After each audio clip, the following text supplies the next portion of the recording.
Cela ressemble à une île, longue de plusieurs kilomètres, exclusivement composée de déchets. Du plastique à perte de vue, des milliers de fourchettes, de cuillères, de sacs, de bouteilles, découverts par cette expédition de plongeurs. Ils ont mis au jour cette concentration de détritus d'une densité étonnante. Nous sommes au large du Honduras. La mer des Caraïbes est ici polluée par les rivières d'Amérique centrale. Les déchets sont déversés dans la mer, regroupés par les courants.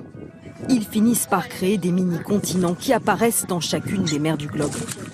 Aujourd'hui, les scientifiques alertent. Cette pollution ne disparaîtra pas toute seule.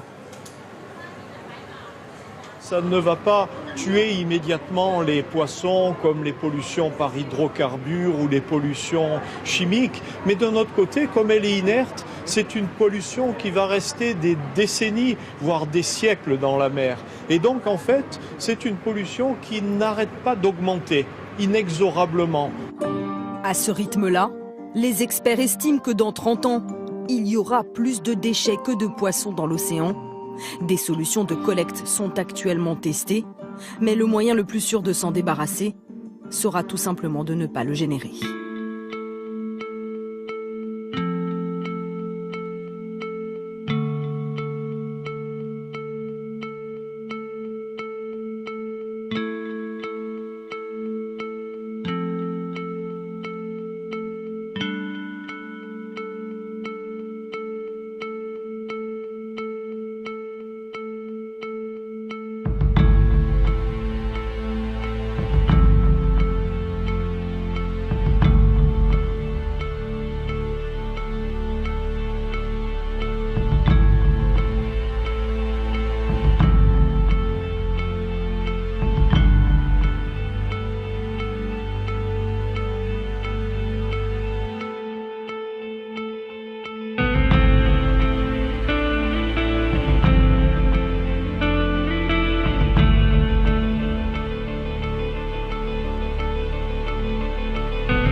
parallèle de l'immobilier, nous avons créé le 14 septembre 2010 une filiale à 100% de Dinet Holding SA dans l'énergie renouvelable.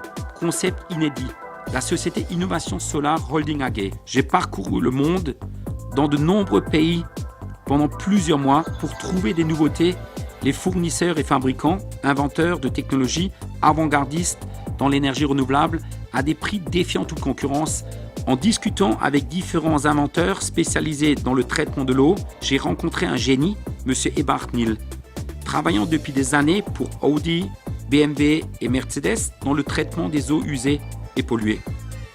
M. Niel, comme beaucoup d'inventeurs, rencontrait des difficultés financières l'empêchant de se développer à l'international, m'a alors confié ses problèmes et son invention de technologie Syntrol.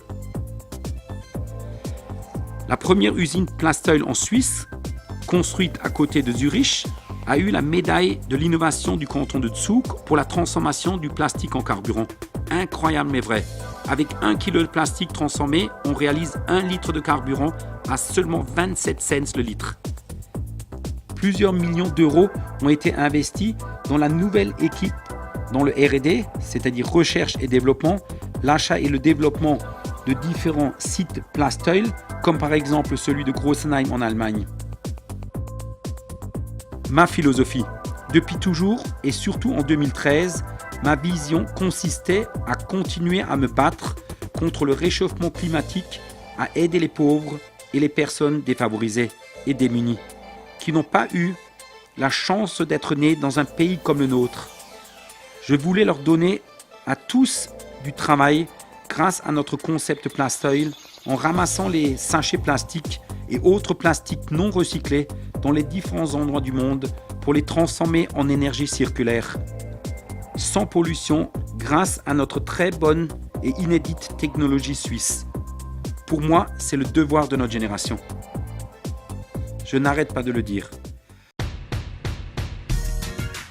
Fort de notre succès et des visites de notre usine Plastoil en Suisse par des ministres, des politiques, chefs d'entreprise, investisseurs institutionnels et des grands groupes comme par exemple le PDG du groupe Candia en France, ils ont tous pu constater avec beaucoup d'enthousiasme et d'émerveillement la transformation des déchets plastiques en carburant devant leurs yeux. Voyant les commandes d'implantation d'usines arriver, même de sociétés pétrolières comme Tamoil, je me suis mis à la recherche au niveau international d'un fabricant de réacteurs pour livrer les usines clés en main.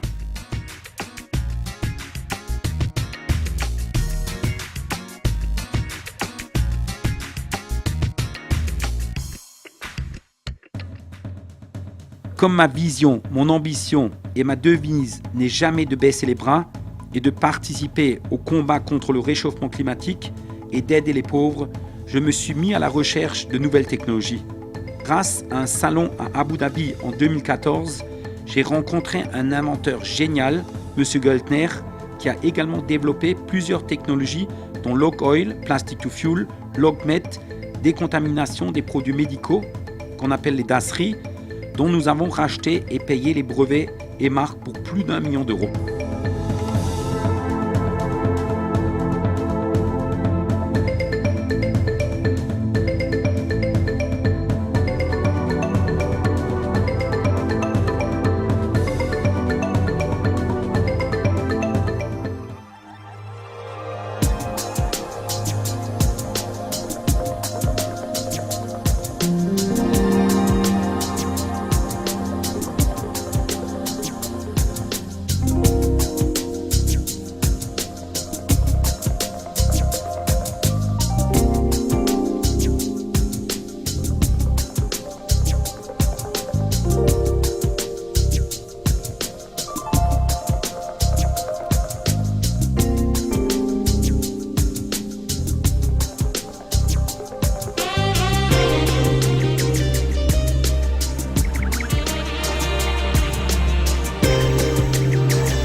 conveyor system transports the material from the hopper to the separation hammer mill.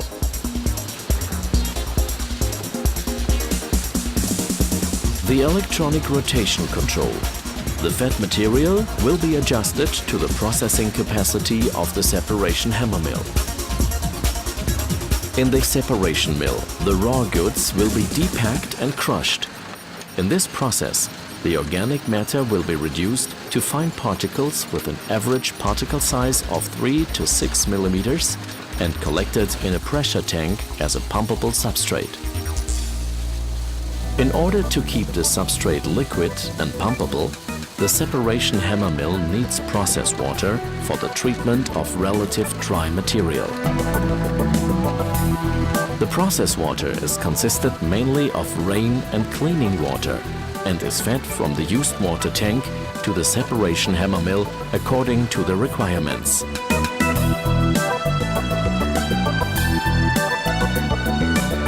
The regulation of the pneumatic pump system and the whole installation is monitored in the control room.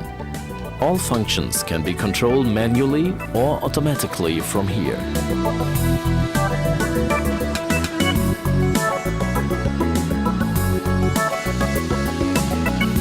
The level gauge in the pressure tank controls the automatic feeding of the substrate through a pipe system in the buffer tanks. The mechanically treated materials can be additionally hygienized by a thermal treatment. The share of extraneous materials in the substrate is less than 1% of volume. The patented separation technology ejects all kinds of packing materials and foreign matters like knives, forks, strings, bands, etc. without adhered organics. The rejected materials are transported by a conveyor to a container.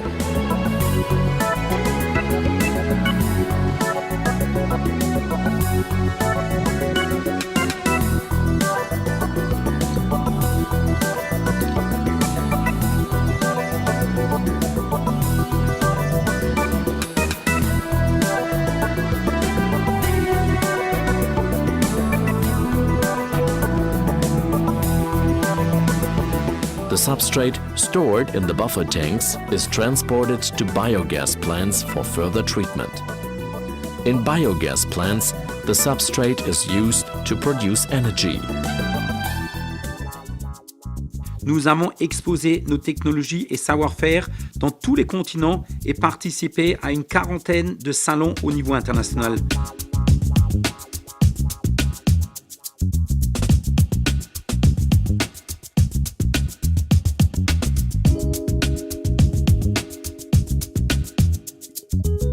Nous avons obtenu la médaille d'or en 2016 pour du zéro déchet au Salon de l'invention à Genève pour faire connaître les technologies et les bonnes solutions de transformation et valorisation des déchets à 100% en énergie renouvelable. Nous avions suite au Salon de Dubaï le 25 mai 2016 et le 19 septembre 2016 signé un contrat exceptionnel avec un partenariat exclusif entre le groupe Al Maktoum et la société Diesel Engineering d'un montant supérieur à 220 millions d'euros, confirmé et agréé par le gouvernement de Dubaï, qui l'ont signé.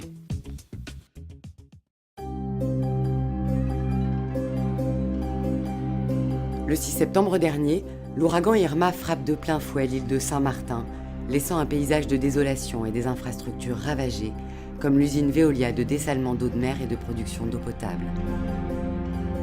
Cette usine revêt une importance considérable puisqu'elle fournit la totalité des besoins en eau potable de la partie française de l'île. Ainsi, près de 40 000 habitants sont privés d'eau. S'engage alors une véritable course contre la montre.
Alors nous sommes à Val avec notre loco auto truck, avec Monsieur Rich et l'ingénieur devant le garage Yost qui va faire un essai.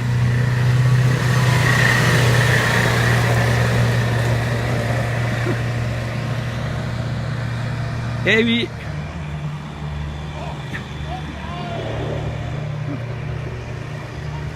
Eh oui, ils sont en train de tester la voiture.